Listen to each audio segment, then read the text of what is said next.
തമിഴ്നാട് ഇതുവരെ കണ്ട രാഷ്ട്രീയ നീക്കങ്ങളല്ല നടൻ വിജയ് നടത്തുന്നത്. അടുത്ത ഏപ്രിലിൽ നിയമസഭാ തെരഞ്ഞെടുപ്പ് നടക്കാനിരിക്കെ തമിഴകത്ത് വലിയൊരുക്കം നടത്തുകയാണ് തമിഴക വെട്രി കഴകം. രാഷ്ട്രീയത്തിൽ അത്ര സുപരിചിതമല്ലാത്ത സംഘവുമായാണ് വിജയ് പ്രയാണം തുടങ്ങിയത്. അതുകൊണ്ട് തന്നെ വീഴ്ചകൾ സംഭവിക്കുകയും ചെയ്തു. ഓരോ വീഴ്ചയിൽ നിന്നും പാഠം ഉൾക്കൊണ്ടുകൊണ്ട് മുന്നോട്ട് പോവുകയാണ് വിജയ്. കരൂർ ദുരന്തത്തിന് കാരണം സുരക്ഷാ മുൻകരുതലുകൾ സ്വീകരിക്കാതിരുന്നതാണ് എന്ന വിമർശനമുയർന്നിരുന്നു. മാത്രമല്ല, നിരവധി കേസുകൾ വരികയും പാർട്ടിയുടെ നേതാക്കൾ കൂട്ടത്തോടെ ഒളിവിൽ പോകുന്ന സാഹചര്യവും ഉണ്ടായി. ഇനി ഇത്തരം സംഭവങ്ങൾ ആവർത്തിക്കാതിരിക്കാൻ വിജയ് മറ്റൊരു നീക്കം നടത്തിയിരിക്കുകയാണ്. പാർട്ടി പ്രവർത്തകർക്കും നേതാക്കൾക്കും നിയമപരമായ ഉപദേശങ്ങൾ ആവശ്യമാണ് എന്ന് വിജയ് മനസ്സിലാക്കുന്നു. കരൂർ ദുരന്തത്തിന്റെ പശ്ചാത്തലത്തിൽ മുതിർന്ന അഭിഭാഷകരിൽ നിന്ന് നിയമപരമായ ഉപദേശങ്ങൾ നേടിയ വിജയ് പാർട്ടി കേഡർമാർക്ക് ഇക്കാര്യം ഓൺലൈൻ വഴി പങ്കുവച്ചിരുന്നു. പ്രതിസന്ധി ഘട്ടത്തിൽ പാർട്ടിയുടെ പ്രവർത്തനം നിലയ്ക്കുന്ന സാഹചര്യം ഒഴിവാക്കാനായി എന്തൊക്കെ ചെയ്യണം എന്ന നിർദ്ദേശം അന്ന് നൽകുകയും ചെയ്തു. കരൂർ ദുരന്തത്തിന്റെ ഇരകളുടെ കുടുംബാംഗങ്ങളെ ചെന്നൈയിൽ എത്തിച്ചുകൊണ്ട് വിജയ് ചർച്ച നടത്തിയിരുന്നു. ഇതിന് പിന്നാലെ TVKയുടെ നേതാവ് ബസി ആനന്ദ് മുതിർന്ന നേതാക്കളുടെ യോഗവും വിളിച്ചു.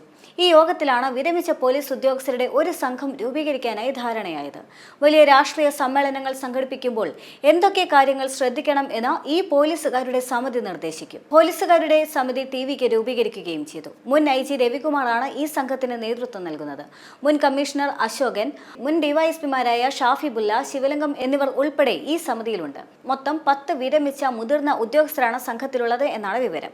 തെരഞ്ഞെടുപ്പ് അടുത്തുവരുന്ന സാഹചര്യത്തിൽ TVK കൂടുതൽ രാഷ്ട്രീയ പരിപാടികൾ സംഘടിപ്പിക്കും. കൂറ്റൻ സമ്മേളനങ്ങളും പദ്ധതിയിലുണ്ട്. അതുകൊണ്ട് തന്നെ ഈ പോലീസുകാരുടെ സമിതി നൽകുന്ന സുരക്ഷാ നിർദ്ദേശങ്ങൾ പാലിച്ചുകൊണ്ടാകും സമ്മേളനങ്ങളെല്ലാം തന്നെ ഉണ്ടാവുക.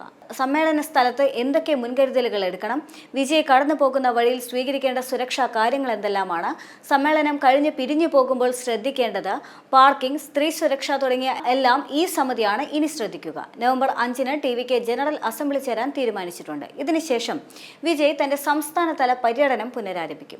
മറ്റു പാർട്ടികളും സമാന യാത്ര നടത്താൻ സാധ്യതയുണ്ട്. തെരഞ്ഞെടുപ്പ് അടുത്തു വരുന്നതിനാൽ തന്നെ സർക്കാർ രാഷ്ട്രീയ പാർട്ടികളുടെ പരിപാടിക്ക് മാർഗരേഖ പുറത്തിറക്കുമെന്നാണ് പ്രതീക്ഷ. ഇതെല്ലാം തന്നെ മുൻകൂട്ടി കണ്ടുകൊണ്ടാണ് വിജയുടെ പോലീസ് സംഘത്തിന്റെ ഈ രൂപീകരണം.